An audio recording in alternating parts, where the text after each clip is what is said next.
Ci si trova di fronte a sodalizi proiettati verso un rinnovamento generazionale in grado di modificare e rimodulare nel tempo le proprie strategie, conservando da un lato i tradizionali business mafiosi come i traffici di droghe e le estorsioni, e dall'altro orientandosi con maggiore determinazione verso l'acquisizione fraudolenta di aziende sane e di commesse pubbliche.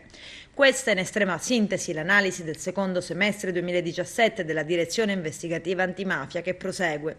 In tutti i casi il ricorso alla violenza diventa un'azione residuale, una prevedibile eventualità che cede il passo alla silente contaminazione del territorio. Da tempo prosegue la relazione, ormai le organizzazioni criminali hanno agganciato il mondo delle imprese, un'operazione strategica che ha consentito loro di intercettare alcune componenti della società civile alle quali non avrebbero avuto altrimenti accesso. Una rete di contatti divenuta progressivamente vero e proprio capitale sociale, composta da fiancheggiatori funzionari al conseguimento di obiettivi illeciti, che rende ancora più difficile affrontare l'intreccio tra mafia, corruzione e riciclaggio. Poi un apposito capitolo della relazione è proiettato agli interessi dei clan all'estero. Obiettivo della relazione semestrale della DIA è informare la collettività sull'andamento del fenomeno mafioso e sui risultati conseguiti.